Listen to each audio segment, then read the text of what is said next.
Chapter 1. 10 years with my girlfriend, 5 of them building a company together. I gave her all my money and all my love. I made her the CEO of the company, while I was content to be the unknown tech developer working in the background. I never expected that the kid she grew up with next door would show up, steal my CTO position, and even move into our home. Only later did I learn that the two of them were getting together every night after I fell asleep. Fine. I've always said I would never be a doormat. So I'll let my dear girlfriend and her precious childhood friend have a taste of the despair that comes from being abandoned by everyone and having nothing. The self-driving technology our company developed was a massive success. As the core technical lead, I was prepared to be named Chief Technology Officer at the celebration. The boss, my girlfriend, Victoria White, dragged out the suspense before loudly announcing the name of a new technician. It was Ethan Miller, the kid from next door she grew up with, a fresh college graduate who had just joined the company this year. I confronted Victoria in private, but she just said, "The CTO has to be in the public eye all the time. You wouldn't be comfortable with that." I wasn't convinced, and she grew impatient. It's so hard for women in business these days. The second you have a little success, people say you slept your way to the top. I finally got this self-driving tech off the ground, so can you please just not cause trouble for me? Suddenly I was the one causing trouble. Had she forgotten that I was the one who led the team through years of sleepless nights to develop this technology? She was burning the bridge right after crossing it. That evening, I swallowed my anger and went to the restaurant I had booked long ago. Today wasn't just the celebration for our self-driving car launch. It was also the 10th anniversary of my relationship with Victoria. But I waited there for 3 excruciating hours and she never showed. My calls went straight to voicemail. Dejected, I returned home, only to find that Victoria had brought her friend Ethan Miller back with her. The moment he saw me, Ethan put on an apologetic face. "Big C, I'm so sorry. The apartment I rented is a real dump, and I can't find a decent place on such short notice. Big W said I could crash here for a bit." "I won't be in your way, will I?" Victoria chimed in. "Exactly. How can anyone live in a place with rats?" I told Ethan to come here. We have plenty of spare rooms anyway. It's no big deal. The knot in my chest tightened. I didn't want to deal with them, so I turned and went upstairs. Perhaps noticing my foul mood, Victoria followed me. The moment she closed the door, she started laying into me. "Who are you putting on that long face for? What, do Ethan and I owe you something?" I remained silent. I had no desire to answer her. She continued, "He's my childhood friend. We grew up together. That kind of bond is the purest. He just graduated, and his major is a perfect fit. Is it so wrong for me to look out for him a little? Why are you throwing a tantrum? You're a grown man. Do I really have to coddle you?" My head was pounding. "What day is it today? What were we supposed to do tonight?" I asked her pointedly. She froze for a moment, thinking, before it finally dawned on her that today was our 10th anniversary. A flicker of embarrassment crossed her face, but it was gone in an instant. "It's just a dinner," she said dismissively. "We can go eat any time, but Ethan's situation is different. You should have seen that place. It actually had rats. It was horrifying. I failed to understand what a 22-year-old man had to fear from a rat. Nor did I understand why Victoria was making such a big deal out of it. All I knew was that from the day Ethan Miller joined the company, Victoria's loyalty had completely shifted. It was no longer with me. I irritably took off my suit jacket. My hand brushed against the pocket and felt the anniversary gift I had prepared for her. It was a flawless, top-of-the-line emerald bracelet, a piece I had spent my entire savings to acquire. I only bought it because she once mentioned that fine gems nurture a woman, and she wanted to wear a piece just like some socialite on Fifth Avenue. I clutched the bracelet, suppressed my rage, and said calmly, "We need to talk." Before I could finish, Ethan knocked and entered the room, whining, "Sorry to interrupt, Big W, but this bathtub is so high-tech I can't figure it out. Can you help me?" Victoria immediately smiled warmly. Of course. Come on, I'll go run the bath for you." She completely forgot the conversation we were just having. My heart sank completely. There was no point in talking anymore, and there was certainly no point in giving her this bracelet. Chapter 2. The next day at work, I went to the walk-in closet to get a suit and noticed a gap in my wardrobe. While I was still puzzled, I saw Ethan Miller standing at the doorway, holding several of my suits. He said to Victoria beside him, "Big W, I don't think this is a good idea. These are Big C's clothes. They're too expensive. I can't accept them." "What's the big deal?" Victoria's voice rang out. "You're about the same build as Sincere. He has so many suits. I'm giving you a few." My heart went cold as I stared at the clothes in Ethan's hands. Among them was a black suit, one I had worn when Victoria and I first started the company. I was wearing it when I secured our first round of investment. Victoria had cried in my arms, promising to love me for the rest of her life. She had clung to this very suit. That's why I treasured it so much. But she had completely forgotten. She hadn't just forgotten the suit. She had forgotten our love. Whatever. It didn't matter anymore. When we left for the office, Victoria and I drove our separate cars. This was something we had agreed on when we started the company to keep our relationship private to avoid affecting her authority and decisions. Besides, we weren't married yet, and going public might invite unwanted speculation. She wanted to shed labels like trophy wife or dependent on a man. She wanted to grow into a power woman with a business-minded focus. I supported her in all of it, but I never imagined she would let Ethan Miller sit in her passenger seat. She had once told me that the passenger seat was for her handbag and that no one, aside from me, was ever allowed to sit there. But I never got the chance. Yet now she was making an exception for Ethan. It seemed the bond between Victoria and her childhood friend was truly deep. So deep that she would change her habits for him. And me, I should just let it go. There was nothing else I could do. At the office, I was in the control room, monitoring the self-driving operating system, terrified that a vehicle might malfunction on the road. Victoria burst in, fuming, and yelled, "Sincere Clark, get to the conference room now." I had no idea what was going on, but I followed her. As soon as I entered, I heard Ethan saying with a worried expression, "Miss White, it's really okay. I'm new, so it's only right that I learn more from Big C. It's understandable if he doesn't want to give it to me." Victoria slammed the door shut and turned on me. "Are you trying to humiliate me in front of the entire company?" I looked at her calmly and asked, "What happened?" Victoria exploded. "Yes, I promoted Ethan to CTO yesterday to oversee technology. He may be new, but he's good with the media. He's a smooth talker, not like you, who only knows how to bury his head in research. He's the CTO now. He's your superior. What right do you have to refuse to hand over the core self-driving technology to him?" I was stunned. "Do you have any idea what you're saying?" I shot back. "Victoria and I built this company together. She provided the startup capital, and I provided the technology. We founded a tech company specifically to target the massive self-driving market.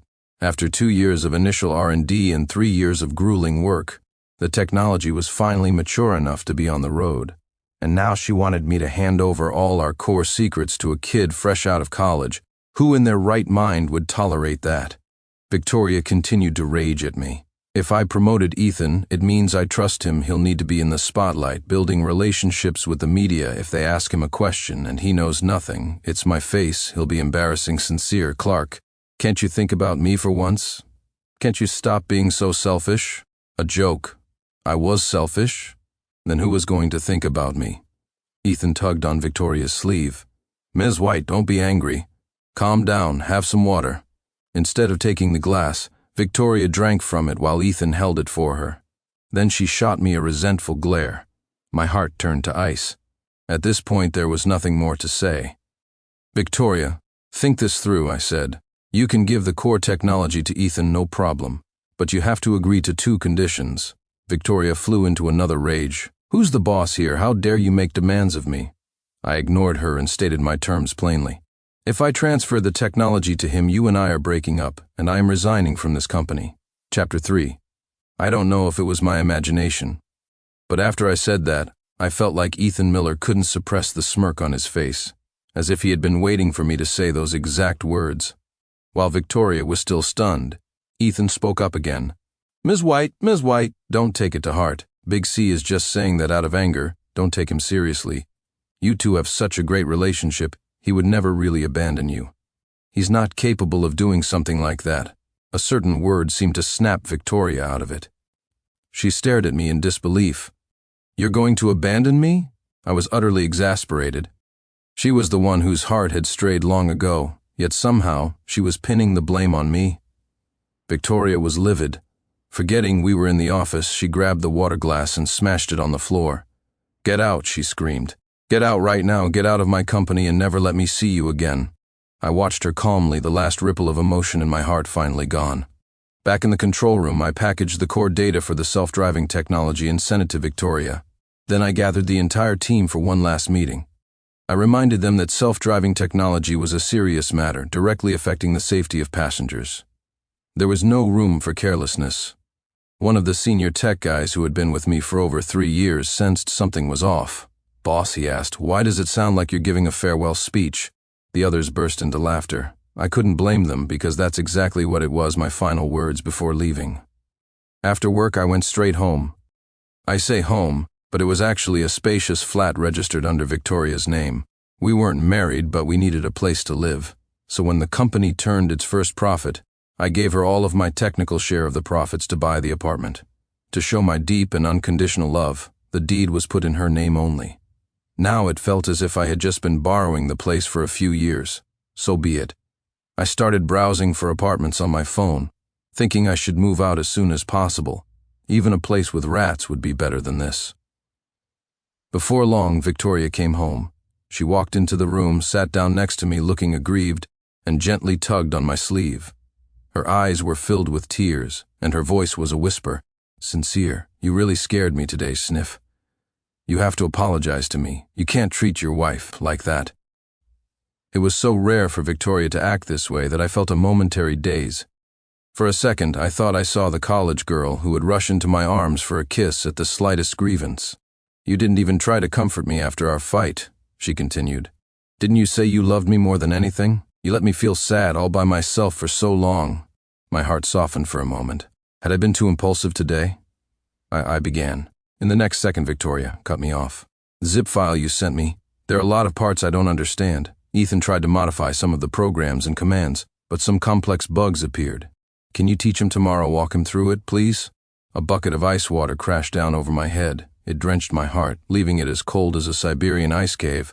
I had actually hoped she might have had a change of heart. It seemed I was deluding myself. She tried to snuggle into my arms, using her charm to get me to agree to her request. I pushed her away. "Don't," I said. "We've already broken up." Victoria shot up, her expression changing in a flash. "Did I agree to break up?" She yelled, her emotions spiraling. "When did you become so autocratic?" "Sincere Clark, let me tell you, don't think you can act all high and mighty just because you have some R&D skills." "Okay," I nodded. "Say whatever you want." She was still furious. "If we're breaking up, it's because I don't want you anymore. I didn't want to fight. I needed some air." I opened the bedroom door and came face to face with Ethan Miller, who had been eavesdropping. He stumbled, having lost his balance. He gave an awkward smile, which quickly morphed into a look of triumph. I knew exactly what that look meant, but I wasn't playing his game. That night, I searched for apartments online and submitted my resignation through the company's internal portal. I had written the code for this portal myself. It even had a feature that let users post their mood. I idly scrolled through the feed and saw that Ethan had updated his status half an hour ago. He wrote, "I had a dream when I was a kid, and now it might have a chance to come true." It was followed by a string of glow stick emojis, and Victoria had commented below, "What dream is that?" Ethan's reply, "A dream that only you can help me achieve." I felt sick to my stomach and quickly closed the window. Chapter 4. The next day, I went to the HR department to finalize my departure, but HR informed me that Ms. White hadn't signed off on my application yet. I went to Victoria's office to find her. She was barely suppressing her anger. "All right, you've made your point. Are you really quitting? Really breaking up with me? Are you throwing away 10 years of our lives?" I nodded. The color drained from Victoria's face. "Is it because of Ethan Miller?" she said. "I've told you 100 times he's my childhood friend, a kid from next door. If I wanted to be with him, do you think you would have even had a chance with me? I think you're just being jealous and overthinking things. What's going on in that head of yours? The only reason I made him CTO is because you're tongue-tied and he's better at talking to the media. Our self-driving cars are just hitting the road. We're going to have to answer a lot of questions from the public and reporters." Just then, Ethan happened to appear at her office door. He looked downcast. "Big C, please don't be angry. There's really nothing going on between Big W and me. We're close, but it's not what you think. Our relationship is enough. I cut him off. I couldn't stand to hear another word of his two-faced garbage. Those 2 words made Ethan freeze. He looked hurt and flustered, his face turning pale. He quickly turned to Victoria. "Big W, did I say something wrong? I didn't mean to. I genuinely want you two to be happy." Seeing Ethan's pathetic act, Victoria didn't hesitate. She rounded on me, shouting, "Apologize to Ethan right now." I was floored. What had I done that required an apology? Victoria, completely irrational, grew even angrier. "Ethan has been nothing but concerned for me and respectful to you. And you constantly assume the worst of him. And now you're yelling at him. Are you going to admit you're wrong? Are you going to apologize?" I looked at her calmly. This woman I had loved for 10 years. I had imagined so many times that once our business took off, I would marry her. I would give her a grand wedding. I would make her the happiest bride in the world. My plan was to propose to her once the self-driving cars were successfully launched. I never thought it would come to this. Once again, I felt a deep, chilling disappointment. My love was apparently worthless. Seeing my silence, Victoria screamed, "Sincere Clark, you better think carefully. If you don't apologize right now, I will fire you immediately, and the patent for the self-driving technology will have nothing to do with you. You can pack your bags and get out without a single dollar." Before I could respond, another voice came from the doorway. It was Isabel Vance, from our rival company. "Wow, really?" Isabel sounded absolutely delighted. "Sincere Clark's talent is legendary in our industry. He's a tech god. And you're firing him, Miss White. That's fantastic. Come to my company, Sincere. Name your salary, name your terms." Hearing this, Victoria became even more incensed. Ethan chose this moment to casually add, "Miss Vance, what brings you here at this time? Could it be that you and Sincere were already in touch?" "Big W, don't be angry yet. Drink some water first." Fueled by Ethan's insinuation, Victoria completely lost it. "Sincere Clark, get out," she shrieked. "You're fired. Get out now." Things had reached a point of no return. I had no choice but to leave with Isabel. Just as I turned to go, one of the tech team members, Lou, ran over, looking frantic. "Ms. White, Ms. White, it's an emergency. Something's wrong. One of our self-driving cars went haywire on the road. It's swerving all over, hit 3 cars and 2 pedestrians, and now it's crashed into a highway overpass pillar. It's stalled and there's smoke coming from it." Only then did Victoria remember that Ethan had modified the car's main program. She rushed over to block my path, pleading, "Sincere, don't go. There's a bug in our program. What if the car explodes? Please, don't go." Chapter 5. After all, I had written the self-driving program for the company. Now that there was a problem, I couldn't just walk away. I knew it was because Ethan had meddled with my source code, but the priority right now was to fix the error and prevent other vehicles from crashing.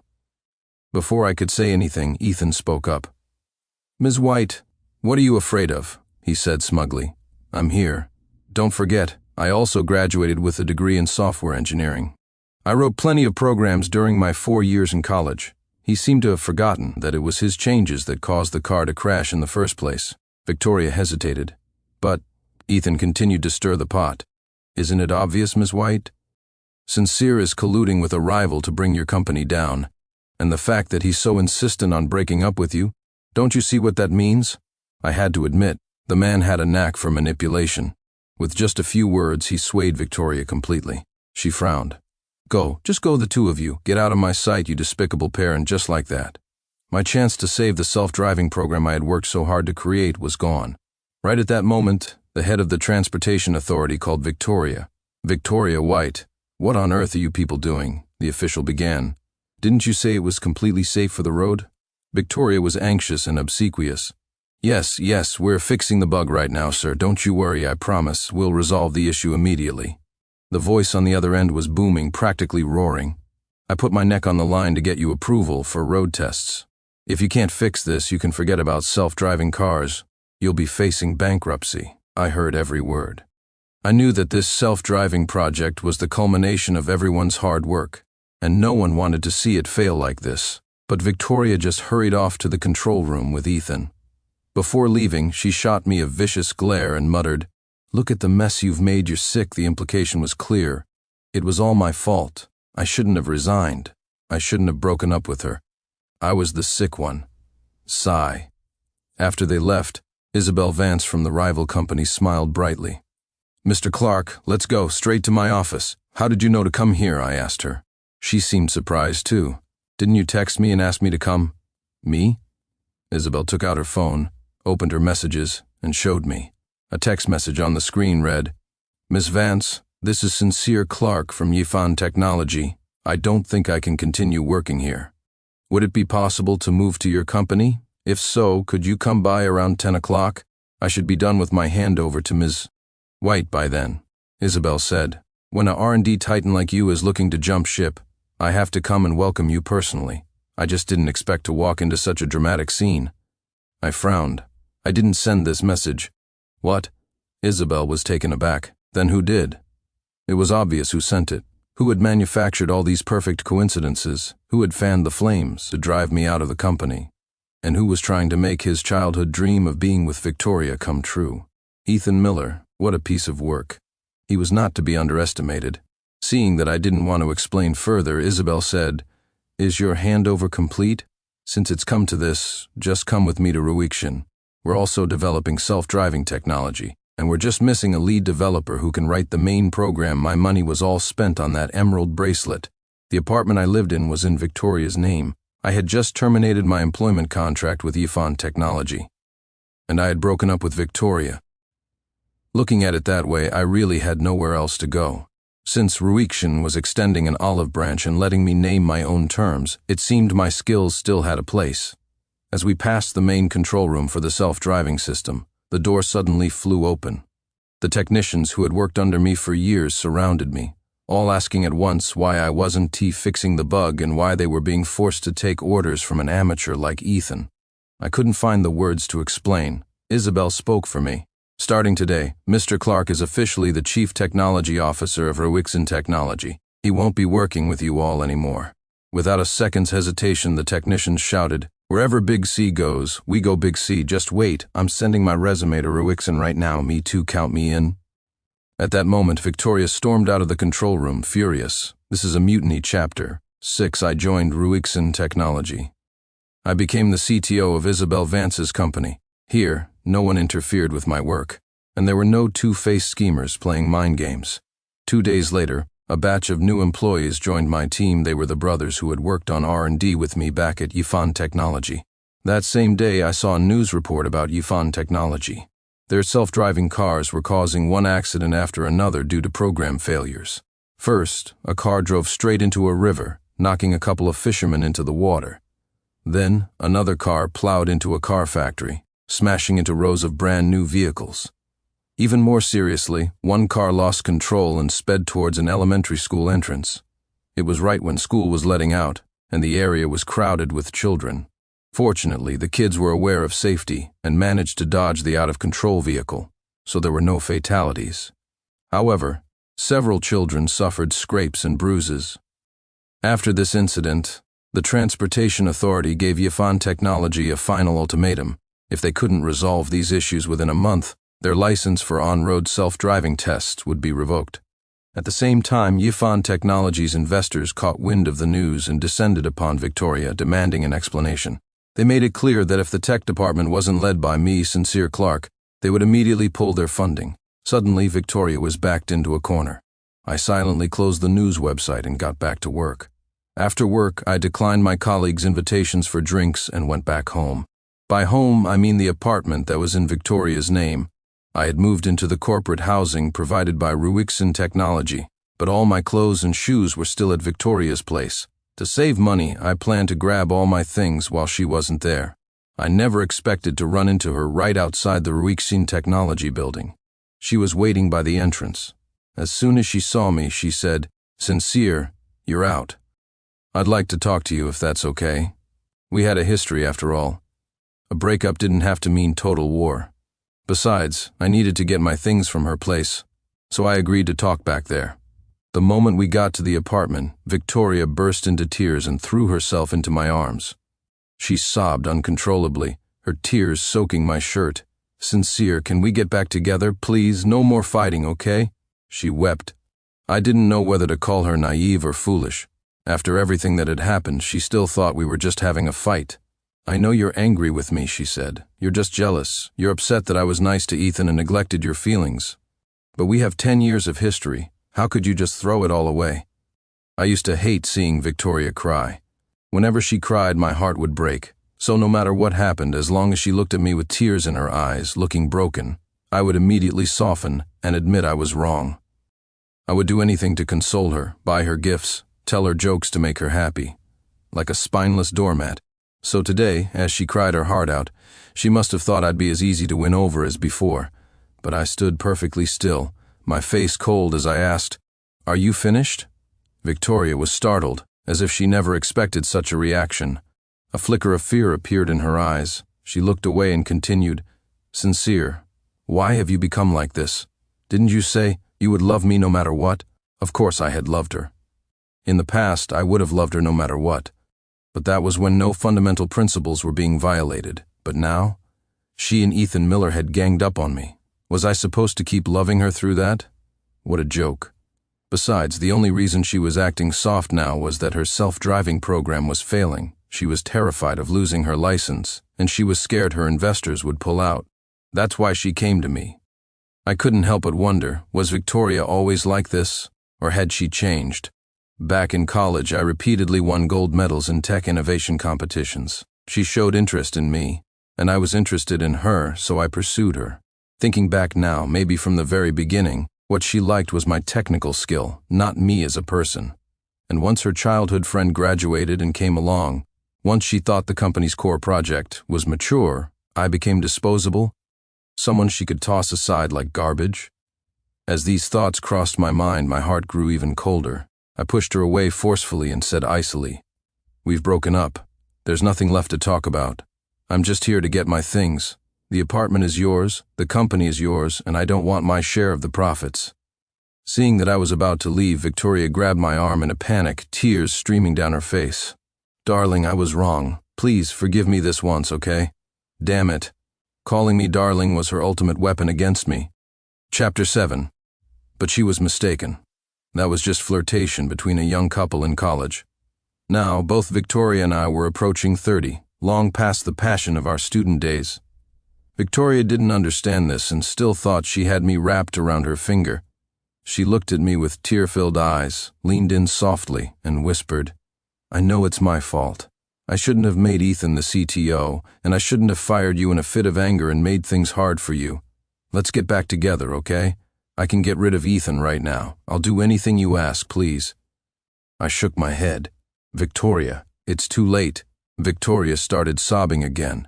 She clung to me, refusing to let go, rubbing against my arm. She was trying to use her body to win me back. Just then the front door suddenly opened. It was Ethan Miller. The moment he saw Victoria clinging to me, his pretense vanished. He dropped the act and snarled, "Sincere Clark, you plague, how dare you show your face here again? Weren't you kicked out? What are you back for? Get lost." This arrogant, inexperienced brat was truly laughable. The apartment he was standing in was bought with my money. Just because I wasn't pursuing it didn't mean I had no claim to it, but Victoria spoke before I could. She wiped her tears and said with surprising fierceness, "Ethan Miller, what are you doing here again? Didn't I tell you to move out?" Ethan's face fell. "Big W, I can't find a suitable place. I'm scared of rats, you know that. It's all because of you that Sincere and I are in this mess," Victoria raged. "Get out now and don't come to the office anymore. You're useless, just causing trouble. You can't even write a program without creating a ton of bugs. How dare you show your face here?" Seeing Victoria turn on him like that, I found her incredibly childish. Ethan, with nothing left to lose, shot back, "Big W. How can you say that?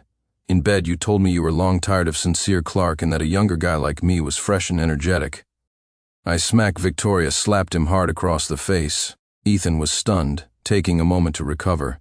Terrified of what else he might say, Victoria kept screaming at him to get out. But Ethan was past caring. Why should I get out? Who was it that got drunk and threw herself at me? Who said she'd give me all her money? Who snuck into my bed while Sincere Clark was asleep? Who said Sincere and Isabel Vance were a despicable pair colluding against you? The world descended into chaos. Wow. Just wow. I had no idea Victoria had been up to so much good behind my back. I had naively thought she was just looking out for her childhood friend. I never ever imagined that her looking out for him extended all the way to her bed. I'd been cuckolded for so long without a clue. It was disgusting. I didn't want to get involved with them any further. I grabbed my luggage and tried to leave. But Victoria quickly blocked my path and, with a thud, dropped to her knees. Sincere, I was wrong. I truly know I was wrong, she cried. It's all my fault. Hit me, curse me, do whatever you want, okay? Just don't leave me. Don't break up with me. I'll do anything, please. I was unmoved, my gaze growing colder by the second. The woman I had loved for 10 years had slept with another man right under my nose. Any man would be furious, would go insane. I'll kowtow to you, okay?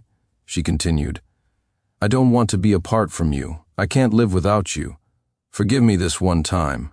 It wasn't my fault, it was all Ethan Miller's fault. Her tone suddenly shifted as she began to rage at Ethan. He seduced me otherwise. How could I have fallen for his tricks? He's just a fresh college graduate. How could he possibly handle the responsibilities of a CTO? Big W, Ethan retorted angrily. That's not what you said to me in bed. It was getting more and more outrageous, more and more disgusting. I couldn't stand being around these two any longer and didn't want to waste another breath on them. I forcefully pushed Victoria aside and strode towards the door. Finally, looking back at the utter mess and the chaotic scene, my anger boiled over. I said through gritted teeth, I'm not going to just let this go. With that, I walked out without a backward glance. Chapter 8. After returning to Ruixin Technology, I threw myself into my work like a madman. Although Ruixin was also in the self-driving business, its system was completely different from Yifan's. I had to redesign the architecture, fill in the code and details, and run tests over and over again. Fortunately, Ruixin had a solid foundation, so I didn't have to wait too long. During this time, something happened. About a month after I moved out of Victoria's place, Yifan Technology's on-road license was revoked by the Transportation Authority. This meant they could no longer develop self-driving technology, so Victoria had to fall back on her old line of internet business, hustling to make a small profit. The company's employees left one by one, and Ethan Miller was no longer the obedient boy who used to sweet-talk Victoria.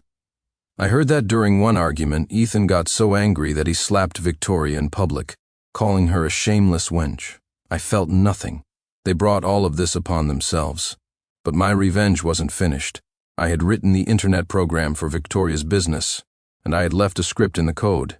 It was designed to require an update after a certain period, otherwise the program would corrupt itself. When I left, I had intended to teach Victoria how to maintain it, but after discovering the disgusting things she and Ethan had done, I never mentioned it, and now the time was up. Sure enough, one day, Yifan Technology's entire system crashed. Victoria and Ethan couldn't find the vulnerability. Even after hiring the best security engineers, they couldn't solve the problem. Yifan Technology went completely bankrupt. Everyone abandoned Victoria. No one saw her as the promising young CEO anymore.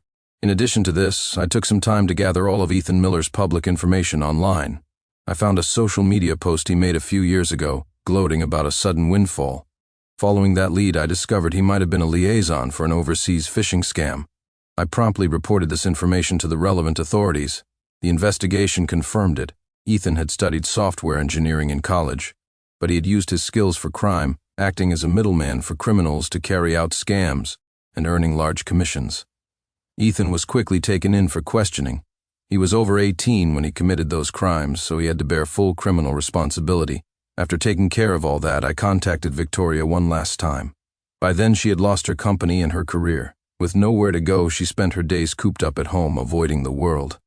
I had no intention of letting her off that easily. I printed out my bank statements to prove that I had bought the apartment and demanded she return the property. Victoria looked at me with teary eyes. Sincere, if you do this, I'll have nowhere to go. That wasn't my problem. I was determined to settle the score, and I didn't care how miserable she was now. In the end, she knew she couldn't win and didn't have the cash to pay me back, so she agreed to transfer the apartment to my name. The day the paperwork was finalized, I let out a sigh of relief.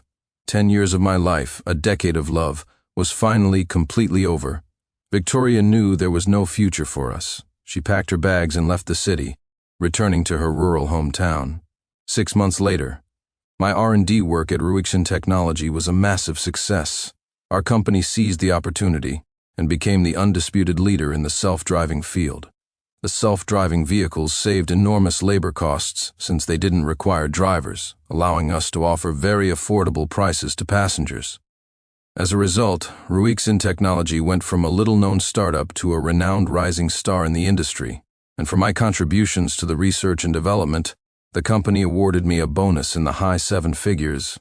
On the night of the celebration banquet, I saw a familiar face at the hotel entrance. It was Victoria. She was wearing a white dress, her face pale and calm. As I walked towards her, silent tears streamed down her face. Sincere, she said, "Can we really not go back?" I didn't even look at her as I walked past. I only made the kind of mistake any woman would make, she continued. Why can't I be given a chance to be forgiven? I found that laughable and was about to argue with her about whether cheating could ever be forgiven.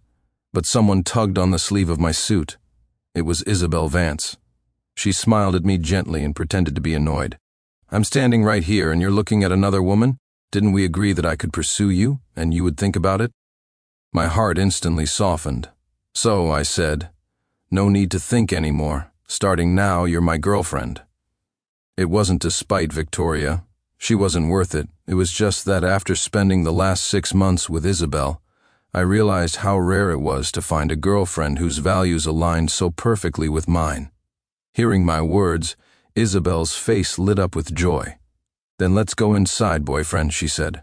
"All right, girlfriend," I replied. The end.